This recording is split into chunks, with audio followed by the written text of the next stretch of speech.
Hello dear learners, welcome to I sure shot. मेरा नाम है मयूरी भागवानी और आज की डेट है 13 फरवरी।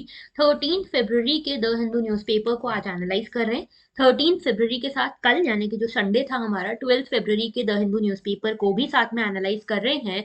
और आज का एक बड़ा मुद्दा हमारे द हिंदू न्यूज़पेपर एनालिसिस का होने वाला है द डिमांड्स ऑफ ग्रेटर तिपरालैंड। तो ये ग्रेटर तिपरालैंड का मुद्दा क्या है, इसके बारे में डिस्कस करेंगे। किस तरह की सेपरेटिस्ट डिमांड्स उठ रही हैं त्रिपुरा से, हमारे नॉर्थ ईस्ट से, इसकी बातचीत यहाँ पे हम करने वाले हैं।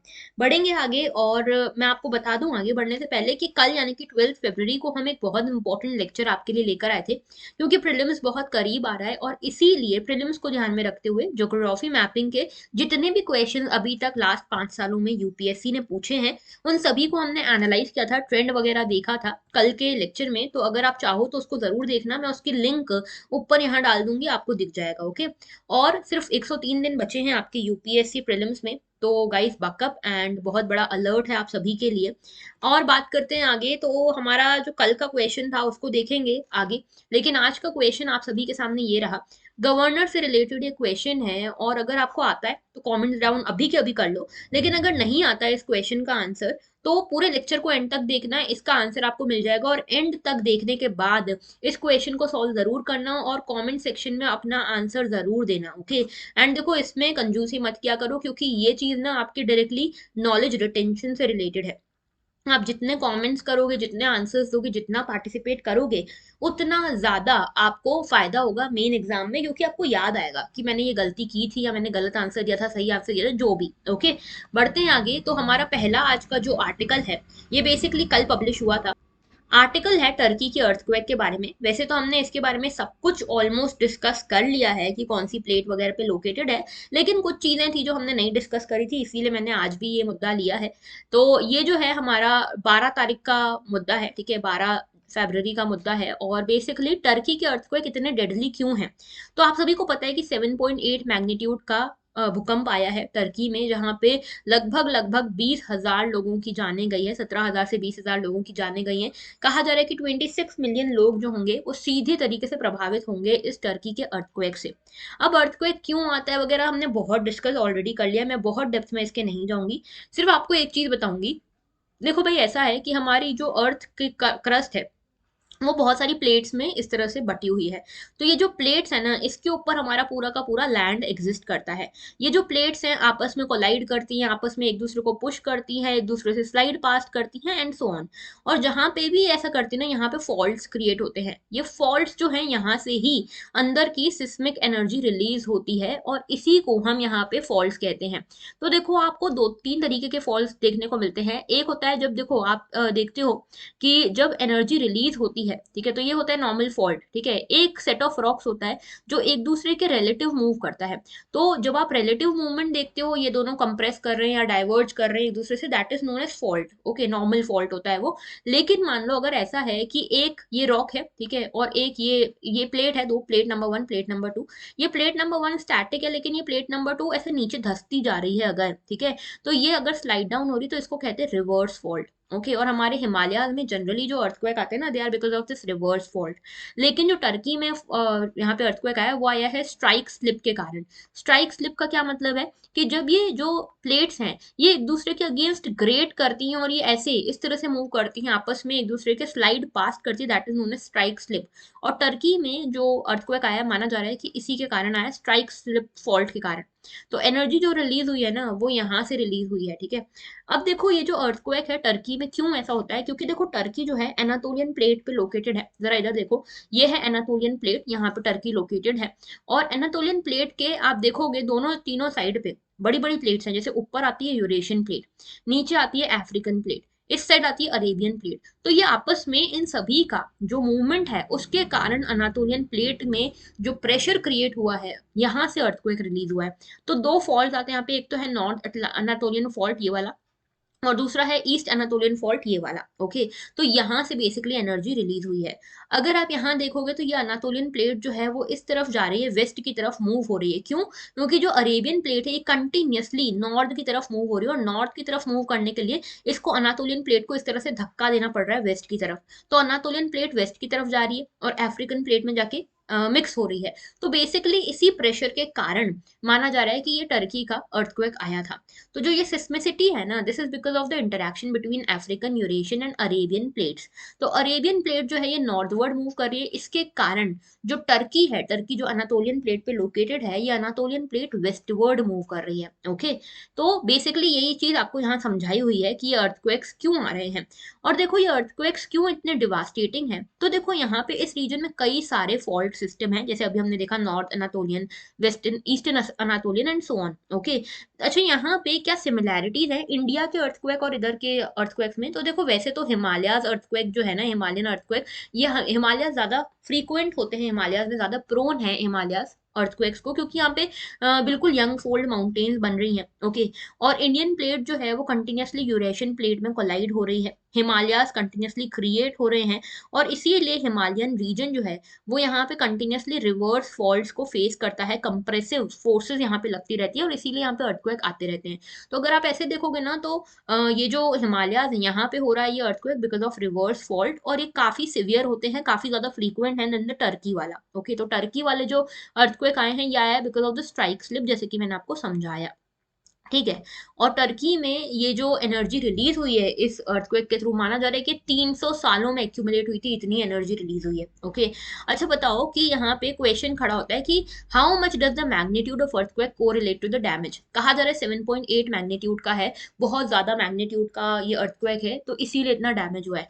लेकिन चिली एक कंट्री है साउथ अमेरिका में, ये चिली में तो 8 से ज्यादा मैग्नीट्यूड के अर्थक्वेक्स आते हैं, लेकिन बहुत मेजर डिफरेंस नहीं पड़ता, बहुत मेजर डैमेज नहीं होता। क्यों? क्योंकि चिली ने इतने अच्छे से मैनेज किया हुआ है। चिली ये एक ऐसी कंट्री जहां पे बहुत लॉन्ग हिस्ट्री है डिवास्टेटिंग अर्थक्वेक्स की, 9+ मैग्नीट्यूड के भी अर्थक्वेक्स देखे हैं चिली ने। लेकिन इतने सारे एक्सपीरियंसेस के बावजूद यहाँ पे चिली में बहुत ज्यादा कैजुअलिटीज नहीं होती, एटलीस्ट टर्की के कंपैरिजन में तो बहुत कम होती है। ओके, तो ये जो हो रहा है ये इसीलिए क्योंकि मान लो देखो चिली जो है बहुत डेवलप्ड कंट्री भी नहीं, काफी पुअर कंट्री है, अगर आप जापान के कम मुकाबले में देखोगे बहुत पुअर कंट्री है। जापान में सुनामी आई, पूरा का पूरा फुकुशिमा न्यूक्लियर प्लांट उनका बर्बाद हो गया, ठीक है, लेकिन चिली जो है अभी भी अच्छा खासा मैनेजमेंट लेकर बैठा है। तो 9 मैग्नीट्यूड के भी जो अर्थक्वेक्स आते हैं ना, उसको भी आसानी से ये हैंडल कर लेता है। तो सारी बात जो है ना वो है बिल्डिंग कोड्स की, आपने अपने बिल्डिंग्स में वो एनफोर्समेंट कराया है कि नहीं, लॉस का, रूल्स का, जो ये सुनामी और अर्थक्वेक प्रोन आपकी जो लैंड है उसको प्रिवेंट कर सके आपकी बिल्डिंग्स, इस तरह की आपको बिल्डिंग्स बनानी पड़ेगी। तो ये बिल्डिंग कोड्स का काम है। जैसे इंडिया में भी बिल्डिंग कोड्स हैं, लेकिन कोई फॉलो नहीं करता है, इतने अच्छे से इंप्लीमेंट नहीं होते, लेकिन चिली में इसको बहुत सीरियसली लिया जाता है, क्योंकि उनको पता है कि भाई हमारा जो है अर्थक्वेक प्रोन एरिया है, तो हमारे देश में कभी भी अर्थक्वेक आ सकता है, इसीलिए हमको तो भाई पूरी तैयारी रखनी है।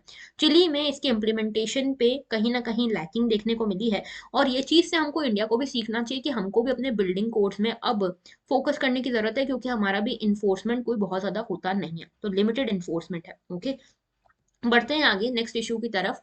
ये भी कल का ही इशू है, विशाखापट्टनम की जो बीचेस हैं वो इरोड हो रही हैं। तो कहा जा रहा है, एक्सपर्ट्स कह रहे हैं कि विशाखापट्टनम की बीचेस जो हैं they are heading towards a disaster, they are turning out to be dead. तो यूनियन मिनिस्टर जो हैं स्टेट के फॉर द अर्थ साइंसेज, इन्होंने राज्यसभा में कहा कि 28 किलोमीटर कोस्ट लाइन है विशाखापट्टनम की, जो कि इरोजन प्रोन है, इरोजन हो सकता है 28 किलोमीटर्स की कोस्ट लाइन पे, बहुत ज्यादा है। तो ये जो इरोजन है ना बीचेस का, ये विशाखापट्टनम में कोई नया फिनोमिना नहीं है, 1930 से ये देखा जा रहा है कि भाई होता ही आ रहा है ये इरोजन। ओके, यहाँ पे जब पोर्ट वगैरह बन रहा था उस टाइम से भी यहाँ पे सेडिमेंटेशन, इरोजन होता आ रहा है। जो बीचेस होते हैं, बीचेस एक तरह का डायनामिक लैंडफॉर्म होता है। डायनामिक लैंडफॉर्म ऐसा है कि यहाँ पे इसको आप ये जो है इसको आपको as a sea part treat करना चाहिए, ना कि एक लैंड पार्ट की तरह ट्रीट करना चाहिए। हम जनरली बीच को लैंड पार्ट मानते हैं ना, लेकिन ये मानते जो ज्योग्राफी के एक्सपर्ट्स हैं वो मानते हैं कि भाई लैंड पार्ट नहीं होता ये beaches, they should be considered as a part of sea only. Okay, और ये इरोजन एंड डिपोजिशन जो है सैंड का, ये होता रहेगा, जैसे जैसे हाई वेव्स आएंगी, हाई वेव एनर्जी आएगी, वैसे वैसे ये डिपोजिशन और सेडिमेंटेशन, इरोजन वगैरह होता रहेगा। लेकिन बीचेस की एक खासियत यह है कि बीचेस एक तरह का कुशन का काम करती हैं। अगर बहुत तेजी से हाई वेव एक्शन होता है यहाँ पे, ठीक है, ओशन की साइड से, तो आपके बाकी लैंड मास को बचा लेता है ये बीच, क्योंकि बीच एक तरह का कुशन का काम करता है, एक तरह के एब्जॉर्बर का काम करता है, ये सारी हायर एनर्जी को एब्जॉर्ब कर लेता है, और इसीलिए यहाँ पे कंटिन्यूस नरिशमेंट बीचेस का जरूरी हो जाता है। ओके, और यहाँ पे अगर बहुत ज्यादा इरोजन होता है तो that would not be a good thing, that would be a very concerning thing about Visakhapatnam and overall also. तो ये पूरा मुद्दा है कोस्टल इरोजन का। कोस्टल इरोजन क्या है? ये एक ऐसी प्रोसेस है जहां पे लोकल सी लेवल राइज होता है, वेव एक्शन बहुत स्ट्रॉन्गर होता है, कोस्टल फ्लडिंग होने लगती है, और इसके कारण रॉक्स, सॉइल्स, सैंड वगैरह जो है ये अपने जो इस एरिया से कैरी अवे होकर ओशन में मिल जाते हैं, सी में मिल जाते हैं। तो कोस्टल फ्लडिंग होती है, बहुत ज्यादा वेव्स, एनर्जेटिक वेव्स आती हैं, और इसके कारण ये सॉइल, रॉक्स वगैरह यहाँ से वॉश अवे होने लगते हैं। तो सॉइल इरोजन का ही एक एडवांस्ड फॉर्म है कोस्टल इरोजन। सॉइल इरोजन जो है ये, इसमें क्या होता है, लैंड का और ह्यूमन हैबिटेशन का लॉस होता है। ठीक है, जैसे जैसे सी वाटर वॉश करता है पूरे रीजन को, वहां पे सॉइल जो है यहाँ पे लैंड और ह्यूमन हैबिटेशन का लॉस करवाता है। जबकि उल्टा होता है सॉइल अक्रीशन में। सॉइल अक्रीशन में इनफैक्ट लैंड एरिया बढ़ता है, बनता है। तो एक्रीशन जहाँ होता है ना, वहाँ डेल्टाज, एस्चुरीज, ये सब आपको देखने को मिलते हैं। अगर आप ये कोस्टल इरोजन की बात करो तो इसका इम्पैक्ट क्या है? रिक्रिएशनल एक्टिविटीज होती है, जैसे सन बाथ हो गया, पिकनिक हो गया, स्विमिंग, सर्फिंग, ये सब चीजें आपको देखने को मिलती है। अगर एग्जिस्टिंग बीचेस खत्म हो जाएंगी ना, अगर एग्जिस्टिंग बीचेस पे इरोजन होने लग जाएगा, तो ये सारी की सारी रिक्रिएशनल एक्टिविटी धरी की धरी रह जाएंगी। साथ में लाइवलीहुड जो है कोस्टल इकोसिस्टम का, कोस्टल कम्युनिटीज का, वो भी, उस पर भी अफेक्ट पड़ेगा। तो क्या करें भाई? करिए ये कि आप मैंग्रोव्स को बढ़ावा दीजिए, कोरल रीफ को बढ़ावा दीजिए, लैगून्स को बढ़ावा दीजिए। ये बेस्ट डिफेंस होते हैं कोस्टल सिस्टम के सी स्टॉर्म्स और इरोजन के अगेंस्ट। तो बेसिकली आपको करना यह है कि आपको इन नेचुरल हैबिटेट्स को मेंटेन करना है, इनका एनवायरमेंटल कंजर्वेशन करके रखना है। बढ़ते हैं आगे। नेक्स्ट इशू है फॉर्मर सुप्रीम कोर्ट जज अमंग 6 न्यू गवर्नर्स अपॉइंटेड। तो 6 नए गवर्नर जो हैं, यूनियन मिनिस्ट्री ने, यूनियन गवर्नमेंट ने 6 नए गवर्नर्स लाए हैं, और ये 6 नए गवर्नर अलग अलग स्टेट्स में लगाए गए हैं। जैसे एस अब्दुल नाजिर जी जो हैं, ये जस्टिस रह चुके हैं, जस्टिस अब्दुल नाजिर इनका पूरा नाम है, जुडिशरी में, सुप्रीम कोर्ट में जज रह चुके हैं, और इन्होंने बहुत मेजर सिग्निफिकेंट जजमेंट्स दी हैं। जैसे अयोध्या केस था, वो इन्होंने उसमें इन्होंने इन्वॉल्वमेंट रहा है इनका, डीमोनेटाइजेशन था, मराठा रिजर्वेशन केस था, ट्रिपल तलाक था, राइट टू प्राइवेसी वाला केस था, इन सभी में एस अब्दुल नाजिर जी रहे हैं साथ में। ओके, आंध्र प्रदेश के गवर्नर रहेंगे। इसके अलावा कई सारे और हैं जो पॉलिटिकल पार्टी से इन्वॉल्व हैं, जैसे बीजेपी से भी कुछ लोग हैं जो इन्वॉल्व हैं। तो 6 गवर्नर्स का अपॉइंटमेंट हुआ है, इसलिए गवर्नर के अपॉइंटमेंट को जानना हमारे लिए जरूरी है। गवर्नेंस से और पॉलिटिक्स आप इसको कनेक्ट कर सकते हो। ओके, तो देखो भाई, गवर्नर का जो अपॉइंटमेंट है, उनकी पावर्स और सब कुछ गवर्नर से रिलेटेड आर्टिकल 153 से आर्टिकल 162 के बीच में दिया जाता है। आर्टिकल नंबर याद करते चलो, ठीक है, प्रीलिम्स बहुत करीब है, तो आर्टिकल्स को भूलना नहीं है। 153 से 162 is for the governor. Okay, यहाँ पे जो अपॉइंटमेंट है और गवर्नर की पावर है, ये सब कुछ जो है पार्ट 6 में आता है इंडियन कॉन्स्टिट्यूशन के। और आर्टिकल 153 कहता है कि भाई हर स्टेट के लिए एक गवर्नर होगा। एक ही पर्सन दो या दो से ज्यादा स्टेट्स का भी गवर्नर हो सकता है। एक गवर्नर जो है ये डुअल कैपेसिटी में काम करता है। पहला तो ये कॉन्स्टिट्यूशनल हेड होता है किसी भी स्टेट का, और दूसरा कि ये यूनियन गवर्नमेंट का रिप्रेजेंटेटिव भी होता है। तो दोनों तरफ से रिश्ते संभाल के चलता है गवर्नर। ठीक है, ये माना जाता है कि फेडरल सिस्टम जो है इंडियन पॉलिटी का, उसमें एक ब्रिज का काम करता है गवर्नर, यूनियन और स्टेट को जोड़ने का काम करता है गवर्नर। आर्टिकल 156 और आर्टिकल 158 में एलिजिबिलिटी क्राइटेरियाज दिए हुए हैं गवर्नर के।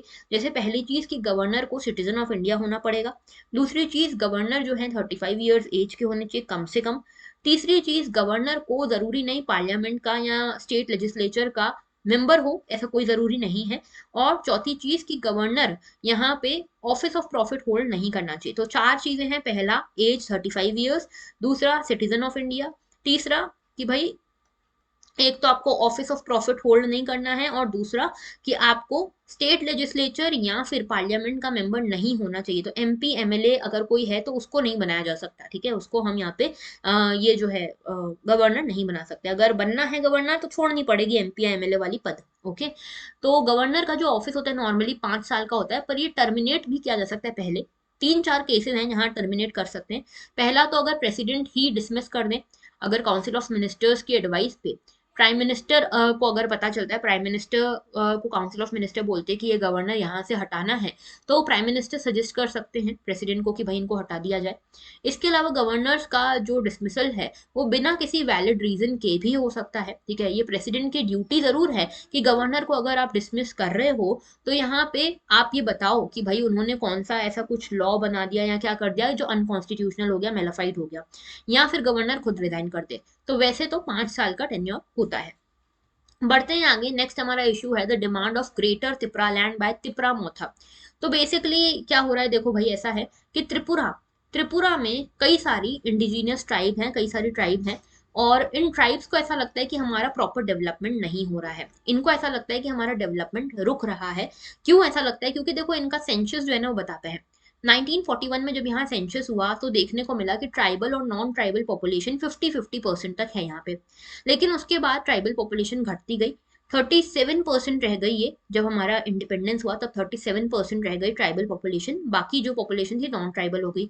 उसके बाद यहाँ पे 1.5 लाख रिफ्यूजीज आए जब हमारा इंडिपेंडेंस हुआ। तो ईस्ट पाकिस्तान से भागकर रिफ्यूजीज हमारे देश में आए, त्रिपुरा में रुके, और ये ईस्ट पाकिस्तान से जो भाग के रिफ्यूजीज आए ये भी नॉन ट्राइबल थे। और इसके कारण यहाँ पे डेमोग्राफी में फिर एक चेंज देखने को मिला। नॉन ट्राइबल्स की पॉपुलेशन बढ़ती जा रही थी, ट्राइबल्स की पॉपुलेशन कम होती जा रही थी, और इसके कारण कॉन्फ्लिक्ट बढ़ता जा रहा था। कॉन्फ्लिक्ट बढ़ रहा था, आर्म्ड इंसर्जेंसी बढ़ रही थी, और जो ऑटोनॉमस रीजन है उनकी डिमांड भी बढ़ रही थी, सेपरेट स्टेटहुड की डिमांड भी बढ़ रही थी। ओके, और अब ये पॉलिटिकल मुद्दा बन गया है। तो बेसिकली यहाँ पे एक नई पार्टी आई है त्रिपुरा मोथा, और उन्होंने बोला है कि भाई हमारा जो पॉलिटिकल पार्टी बनाने का एजेंडा है ना वो यही है कि हमको ग्रेटर त्रिपुरालैंड चाहिए। तो ग्रेटर त्रिपुरालैंड एक आइडियोलॉजी है इस पॉलिटिकल पार्टी की। कह रहे हैं कि यहाँ पे जो भी इंडिजिनियस ट्राइब हैं उनके लिए आप अलग से हमको स्टेट बना के दो जिसका नाम हो ग्रेटर त्रिपुरालैंड। ओके, तो यहाँ पे कहा जा रहा है कि परमानेंट सॉल्यूशन होना चाहिए, त्रिपुरा की जो इंडिजिनियस ट्राइब हैं उनके राइट्स का प्रॉपर सॉल्यूशन होना चाहिए, और इसके लिए कह रहे हैं कि अलग स्टेट हमको बना के दो 19 इंडिजिनियस ट्राइब्स के लिए त्रिपुरा की, इसका नाम हम त्रिपुरालैंड रखेंगे, और आर्टिकल 2 और आर्टिकल 3 की मदद ली जाए इसमें। तो आर्टिकल 2 और आर्टिकल 3 हमारे लिए जरूरी हो जाते हैं। ओके, यहाँ पे जो मुद्दा है वो एथनिक नेशनलिज्म का है, और ये जो डिमांड उठ रही है बार बार वो इसीलिए उठ रही है क्योंकि यहाँ पे त्रिपुरा में कुछ ट्राइब्स हैं जिनको लगता है कि हमारा डेवलपमेंट नहीं हो रहा, हमारी डेमोग्राफिक जो है वो बदल रही है, और इसके कारण ये पोलराइजेशन और बढ़ता जा रहा है between tribals and non tribals. Okay, तो ये मुद्दा है पूरा का पूरा। बात करें आर्टिकल 2 और आर्टिकल 3 की, यहाँ पे बोला जा रहा है कि भाई आर्टिकल 2 और आर्टिकल 3 के थ्रू आप नया स्टेट बना के दीजिए, पर क्या पार्लियामेंट के पास पावर है नया स्टेट बनाने की? तो हाँ जी, पार्लियामेंट के पास पावर है नया स्टेट बनाने की, और ये पावर आती है आर्टिकल 2 और आर्टिकल 3 के अंतर्गत। आर्टिकल 2 बोलता है कि पार्लियामेंट लॉ के थ्रू किसी भी नए स्टेट को एडमिट कर सकता है अपने यूनियन में, और ये जो नया स्टेट है ये सारी कंडीशंस वगैरह को फॉलो करता हुआ होना चाहिए। तो जैसे सिक्किम बना था ना वो आर्टिकल 2 के अंतर्गत ही बना था। आर्टिकल 3 बोलता है कि पार्लियामेंट के पास पावर है कि जो भी नए स्टेट्स बनाने हैं या किसी भी एग्जिस्टिंग स्टेट्स की बाउंड्रीज को अल्टर करना है तो उससे रिलेटेड लॉज पार्लियामेंट बना सकता है। तो आर्टिकल 2 और आर्टिकल 3 आपको पता होना चाहिए। इसके अलावा गवर्नमेंट बार बार ये कह रही है, यूनियन गवर्नमेंट, कि हम अलग से त्रिपुरा लैंड नहीं बनाएंगे। क्यों नहीं बनाएंगे? क्योंकि गवर्नमेंट कह रही है एक तो हमने आपको ऑटोनॉमस डिस्ट्रिक्ट काउंसिल्स बना के दी हैं अंडर शेड्यूल 6। तो ऐसा नहीं है कि आपके कल्चर को या आपके जो भी लाइफस्टाइल है उसको हम प्रोटेक्ट नहीं कर रहे, कंजर्व नहीं कर रहे, बिल्कुल कर रहे हैं, तभी तो आपको शेड्यूल 6 का हिस्सा बनाया है। नहीं तो देखो लद्दाख वाले तो अभी तक रो रहे हैं शेड्यूल 6 के लिए, नहीं बना रहे उनको। तो ऑटोनॉमस डिस्ट्रिक्ट काउंसिल हमने आपको दी है। इसके अलावा रिजर्वेशन भी दिया है, अगर 60 सीट्स है त्रिपुरा में तो 20 सीट्स पे रिजर्वेशन दिया है इंडिजिनियस ट्राइब्स के लिए। तो ये सब चीजें हमने करी है, ऐसा नहीं है कि नहीं करी है। ओके, अब जरूरी ये है कि इनको यहाँ पे लोगों को केटर करना है, लोगों का मोबिलाइजेशन करना है कि भाई आपके लिए भी हम इकोनॉमिक डेवलपमेंट, सोशल डेवलपमेंट करेंगे। बढ़ते हैं आगे। नेक्स्ट हमारा इशू है arrow India flies high with 98 participating Nations. Defence से रिलेटेड न्यूज है। एरो इंडिया बेसिकली एक प्रोग्राम मान लो, एक इवेंट मान लो, ये लॉन्च किया गया है इंडिया की तरफ से, और ये इंडिया में 14th एडिशन है बाय एनियल एरो इंडिया का। 2 साल में एक बार होता है। इसमें 809 इंडियन और फॉरेन कंपनीज ने शामिल हुए हैं लगभग 35 स्क्वायर मीटर के एरिया पे। और यहाँ पे देखोगे आप तो बहुत सारी कंट्रीज के डिफेंस मिनिस्टर्स भी आए हैं, 32 कंट्रीज के डिफेंस मिनिस्टर्स भी यहाँ पे आए हैं, 29 कंट्रीज के एयर चीफ्स भी यहाँ पे आए हैं, और 73 सीईओ आए हैं अलग अलग देशों की, अलग अलग डिफेंस मैन्युफैक्चरिंग कंपनीज के। ये Aero India programme basically launch इसीलिए किया गया है कि भाई हम अपने इंडिया की जो इंडिजीनियस वेपन्स हैं, इंडिजीनियस डिफेंस टेक्नोलॉजीज हैं, उनको हम शोकेस कर सकें, और इंडिया में एक तो हम एक्सपोर्ट्स के ऑर्डर ले सकें, इंडिया एक्सपोर्ट कर सके अपने डिफेंस इक्विपमेंट्स को और ज़्यादा सेल्फ रिलायंट हो सके, और दूसरा हमारे देश में इन्वेस्टमेंट करें, लोग इन्वेस्ट करें हमारे डिफेंस टेक्नोलॉजी में, सो दैट हम आत्मनिर्भर भारत की तरफ और ज़्यादा बढ़ सकें, और साथ में प्राइवेट कंपनीज हो गई, एमएसएमईज हो गई, इनका हम इन्वॉल्वमेंट बढ़ाएं अपने देश में डिफेंस सेक्टर में। तो इन सभी रीजन से ये एरो इंडिया प्रोग्राम लॉन्च किया गया है। ओके, इसमें इंडिया और यूएस ने अपना एक अनमैन्ड एयर व्हीकल भी लॉन्च किया है, ठीक है, तो इसको याद रखना। बढ़ते हैं आगे, तो देखा जा रहा है कि वाराणसी जो है, वाराणसी दो रिवर्स के नाम पे बना हुआ है। पहली रिवर है वरुणा, ठीक है, वरुणा, और दूसरी रिवर है असी। तो ये वाराणसी इन दोनों रिवर्स के नाम पे बना हुआ है, वरुणा और असी। और ये वाराणसी जो है नरेंद्र मोदी जी यानी कि हमारे प्रधानमंत्री जी की कॉन्स्टिट्युएंसी भी है। G20 की मीटिंग भी यहाँ पे होने वाली है, अभी ग्लोबल इन्वेस्टर समिट भी यहाँ पे हो रही है। तो इस बीच में समझ में आता है, ये चीज की तरफ ध्यान जाता है कि भाई जो अस्सी रिवर है ये एक नाले में कन्वर्ट हो चुकी है। जो रिवर जिसके नाम पे वाराणसी जैसी शुद्ध नगरी का, सिटी का नाम रखा गया, वो खुद, ये रिवर खुद एक नाले में बदल गई है। ये river dying, this river is basically dying. Okay, और ये गंगा की ट्रिब्यूटरी मानी जाती है, ठीक है। और कहा जा रहा है कि भाई यहाँ पे इतना इंक्रोचमेंट हो गया, इतना एडमिनिस्ट्रेटिव नेग्लिजेंस हुआ है कि यहाँ पे 1 करोड़ रुपए का इन्वेस्टमेंट करने के बाद यहाँ पे अब गंगा क्लीन करने की कोशिश कर रहे हैं, और ट्रिब्यूटरीज को भी हम क्लीन करने की कोशिश कर रहे हैं, और इसी के लिए ये अस्सी रिवर न्यूज में थी। तो क्वेश्चन आपसे पूछा जा सकता है अस्सी रिवर कहाँ है, तो वाराणसी में है। और अस्सी रिवर जो है गंगा की ट्रिब्यूटरी है, और अभी इसकी हालत बहुत ज्यादा खराब है, तो इसके रिस्टोरेशन के लिए काम चल रहा है। एनजीटी यानी कि नेशनल ग्रीन ट्रिब्यूनल ने इसके ऊपर काम करना स्टार्ट किया, इसके लिए कमिटी भी बनाई है, सो दैट इसको और अच्छे से हम स्टडी कर सकें और पोल्यूशन को कम कर सकें। तो देखो इस तरह का आज का नजारा है अस्सी रिवर का, ठीक है। बढ़ते हैं आगे, तो चाइना जो है अक्साई चीन में एक रेलवे लाइन लाने की सोच रहा है, जो तिब्बत और जिंजियांग को कनेक्ट करेगी, ठीक है। तो जरा मैं आपको मैप दिखाती हूँ, ये है हमारा मैप, ये है हमारा प्यारा जम्मू कश्मीर, ये है लद्दाख। लद्दाख के ऊपर ये जो ब्लू एरिया देख रहे हो ये है सियाचिन ग्लेशियर। इसके अलावा ये वाला जो रेड एरिया है ये है अक्साई चीन। इसके ऊपर क्लेम इंडिया करता है, लेकिन ऑपरेशनल कंट्रोल इसके ऊपर चाइना का है, अक्साई चीन के ऊपर। फिर ये वाला जो ग्रीन वाला रीजन है, ये ग्रीन वाला रीजन है हमारा पीओके, और पीओके के ऊपर भी क्लेम इंडिया का है, लेकिन ऑपरेशनल कंट्रोल है पाकिस्तान का। सियाचिन के ऊपर ऑपरेशनल कंट्रोल भी और क्लेम भी हमारा ही है। ओके, तो यहाँ पे बात हो रही है इस अक्साई चीन की। कहा जा रहा है कि देखो यहाँ वाला जो रीजन है ना, ये है तिब्बत, और ऊपर वाला जो रीजन आएगा यहाँ पे चाइना में, वो आता है जिंजियांग। ओके, तो तिब्बत और जिंजियांग को कनेक्ट करने के लिए एक रेलवे लाइन की बात हो रही है, और ये रेलवे लाइन पास होगी अक्साई चीन से। तो अब देख सकते हो, जब अगर अक्साई चीन को एक डिस्प्यूटेड टेरिटरी मानी गई है, इंडिया क्लेम करता है, तो इंडिया को तो तकलीफ हो गई। तो ये बेसिकली चाइना जो है अपनी कंस्ट्रक्शन करना चाह रहा है इस नई रेलवे लाइन का, जो जिंजियांग और तिब्बत को कनेक्ट करेगा, और ये एलएसी के बहुत पास से गुजरने वाला है, लाइन ऑफ एक्चुअल कंट्रोल से बहुत क्लोजली गुजरने वाली ये रेलवे लाइन। ओके, तो ये जो है medium to long railway plan है इनका, और कोशिश यही है इनकी कि यहाँ पे 2025 तक ये 4000 किलोमीटर की रेलवे लाइन बन जाए।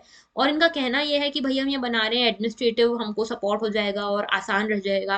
36 आवर्स लगते हैं अभी जिंजियांग से तिब्बत या तिब्बत से जिंजियांग आने में, अभी 12 घंटे लगेंगे अगर ये रेलवे लाइन बन गई तो। लेकिन इंडिया को इससे बहुत तकलीफ है, तकलीफ होगी भी, क्योंकि इंडिया क्लेम करता है अक्साई चीन को, और हम ये मानते हैं कि अक्साई चीन हमारा पार्ट है। अगर कोई चीज डिस्प्यूटेड है तो आप उसके ऊपर कैसे रेलवे लाइन वगैरह बना सकते हो। ओके, बात करते हैं नेक्स्ट, जो कि है एक एडिटोरियल इंडिया और यूएस के स्पेस कोऑपरेशन के बारे में यहाँ पे बात हो रही है। तो इंडिया और यूएस जो है ये आपस में स्पेस कोलैबोरेशन कर रहे हैं क्रिटिकल और इमर्जिंग टेक्नोलॉजीज को लेकर। और यहाँ पे आप देखोगे ह्यूमन स्पेस एक्सप्लोरेशन हो रहा है, कमर्शियल स्पेस पार्टनरशिप हो रही है। और आप देखते हो कि इधर यहाँ पे यूएस और इंडिया के बीच में कई सारे वर्किंग ग्रुप्स की मीटिंग्स भी हो रही हैं। अभी रिसेंटली यूएस ने अर्टेमिस प्रोग्राम निकाला, अर्टेमिस प्रोग्राम इन्होंने मून पे भेजा। इंडिया अभी गगनयान भेजने वाला है 2024 में, ठीक है, स्पेस में हम अपने एस्ट्रोनॉट्स को भेजने वाले हैं। तो यूएस और इंडिया का कोलैबोरेशन का तो बहुत स्कोप है, लेकिन कई सारे चैलेंजेस भी हैं हमारे सामने। पहला चैलेंज है स्ट्रक्चरल चैलेंज, ठीक है, जिसमें कि यूएस का जो प्रायोरिटी सेक्टर है और इंडिया का जो प्रायोरिटी सेक्टर है बिल्कुल अलग अलग है। यूएस चाहता है मून पे जाना, यूएस का जो इरादा है वो लोअर अर्थ ऑर्बिट का है ही नहीं। यूएस चाहता है कि भाई ये अर्थ है, अर्थ पे लोअर अर्थ ऑर्बिट तो हमने कब से फतेह कर लिया इसके ऊपर, अब हमको जाना है हायर ऑर्बिट्स पे, मून पे। तो मून और उसके बियॉन्ड जाने का सोच रहा है यूएस। तो यूएस का जो पूरा फोकस है ना वो इस पे है, तो आर्टेमिस प्रोग्राम वगैरह जो इन्होंने भेजा। लेकिन इसरो इंडिया का जो फोकस है अभी लोअर अर्थ ऑर्बिट्स पे है कि भाई पहले हम अपनी सैटेलाइट तो प्रॉपरली भेज लें, हम अपनी नेशनल कैपेबिलिटी इसमें बनाना चाहते हैं। अभी जैसे गगनयान मिशन भेज रहे हैं तो ये स्पेस में भेज रहे हैं, मून पे नहीं भेज रहे। हालांकि हम भी सोच रहे हैं मार्स तक का जाने का, लेकिन हमारी प्रायोरिटी ये है। क्योंकि अगर आप अभी भी देखो तो हम पूरे साल भर में इसरो 10 या 10 से भी कम सैटेलाइट्स लॉन्च कर पाता है। नासा तो हर बार इतनी इतनी सैटेलाइट्स लॉन्च करता है, 50-60 सैटेलाइट लॉन्च करना उनके लिए कोई बड़ी बात नहीं है। तो हमारा एक तो पोटेंशियल में और हमारा जो प्रायोरिटी सेक्टर है उसमें डिफरेंस है। दूसरी चीज हमारी डिफरेंस है कैपेबिलिटीज में, असिमेट्री है कैपेबिलिटीज में। यूएस के पास सबसे ज्यादा रजिस्टर्ड सैटेलाइट्स है स्पेस में, सबसे ज्यादा लॉन्च व्हीकल हैं, कमर्शियल हो जाए, सिक्योरिटी नीड्स के लिए हो जाए। स्पेस एक्स उनकी एक प्राइवेट कंपनी अलग से है जो इस सबका काम संभाल लेती है। अमेरिका का प्राइवेट सेक्टर भी काफी टाइम से स्पेस सेक्टर में इन्वॉल्व है, जबकि इसरो ने तो अभी 2020 में ही प्राइवेट सेक्टर को एंट्री दी है स्पेस सेक्टर में। ओके, और इनफैक्ट अभी तक हमने सिर्फ 60 सैटेलाइट्स ऑर्बिट में डाली है, और हम एक साल में डबल डिजिट सैटेलाइट्स भी लॉन्च नहीं कर पाते, यानी कि 10 से कम सैटेलाइट्स ही एक साल में लॉन्च कर पाते हैं। तो हमारे पास, यूएस के पास बेसिकली कोई टेक्निकल इंसेंटिव है नहीं, उनको कोई एक्स्ट्रा फायदा होने नहीं वाला इंडिया के साथ जुड़ के। तीसरी चीज हमारा डिसएग्रीमेंट भी है, जो हमारी स्पेस है उसको कैसे यूज करना उसके ऊपर भी डिसएग्रीमेंट है। तो क्या सोल्यूशन हो सकते हैं? पहला सोल्यूशन, जैसे निसार मिशन आया है, नासा और इसरो का मिशन है, स्पेशलाइज्ड प्रोजेक्ट है, इस तरह के लॉन्ग टर्म कोऑपरेशन हम कर सकते हैं, प्राइवेट सेक्टर को बढ़ावा दे सकते हैं। इसके साथ में इंडिया और यूएस को आपस में न्यू स्पेस एज के लिए भी काम करना पड़ेगा। एक कोऑपरेशन ये हो सकता है कि हम स्टेट और प्राइवेट एंटिटीज को मिलवाएं, जैसे यूएस की प्राइवेट एंटिटीज को हम इंडिया के स्पेस सेक्टर में जगह दे सकते हैं। इंडिया जो है यूएस की प्राइवेट एंटिटीज और यूएस के नासा से मदद ले सकता है इंडियन एस्ट्रोनॉट्स को स्किल्स देने के लिए। जैसे अभी हम क्या कर रहे हैं, गगनयान मिशन के लिए जो एस्ट्रोनॉट्स हमने तैयार करे हैं उनको ट्रेनिंग दिलवाइए रशिया से। तो हम रशिया के ऊपर डिपेंडेंस कम कर सकते हैं अगर हम यूएस के साथ ये एग्रीमेंट कर लेते हैं। तो ये सेटअप जो है ये एक्सेलरेट कर सकता है इंडिया की ह्यूमन फ्लाइट के प्रोग्राम को भी, और साथ में दोनों कंट्रीज के लिए बहुत फायदेमंद हो सकता है। तो ये था हमारा आज का पूरा सेशन। और ये जो कल का क्वेश्चन मैंने पूछा हुआ था, इस कल के क्वेश्चन को मैंने आंसर किया है हमारे ज्योग्राफी मैपिंग के सेशन में, जो कल आया है 12 तारीख को हमने पब्लिश किया है, जिसमें हमने जितने भी यूपीएससी में क्वेश्चंस पूछे हुए मैपिंग से रिलेटेड उन सभी को सॉल्व किया है। तो इसका सही जवाब बता देती हूँ, मेकॉन्ग जो है अंडमान सी में नहीं, साउथ चाइना सी में गिरती है। थेम्स जो है ये आयरिश सी में नहीं, नॉर्थ सी में गिरती है। वोल्गा जो है कैस्पियन सी में गिरती है, और जाम्बेजी इंडियन ओशन में गिरती है। सही है, तो इसका सही आंसर होगा 3 और 4। ओके, अगर ज्यादा जानना है, मैप्स वगैरह के साथ समझाया हुआ है मैंने इस लेक्चर में, जिसमें हमने यूपीएससी के ऑल प्रीवियस क्वेश्चंस डिस्कस करे हैं regarding mapping. So that was all for today. अगर आप हमसे कनेक्ट करना चाहते हो तो ये सभी मीडियम है, इनके थ्रू कनेक्ट कर सकते हो। एंड अगर आपको श्योर शॉर्ट मैनर में यूपीएससी क्लियर करनी है तो चैनल को सब्सक्राइब करना मत भूलो, क्योंकि इस चैनल पे आएंगे बहुत ही अमेजिंग अमेजिंग से वीडियोस जो आपको एक्चुअल में मदद करेंगे यूपीएससी को क्लियर करने में। वीडियो अच्छा लगा है, अगर लेक्चर अच्छा लगा है तो लाइक करना मत भूलना, शेयर करना मत भूलना, कमेंट करना मत भूलना। And that was all. Thank you for watching and have a very good day.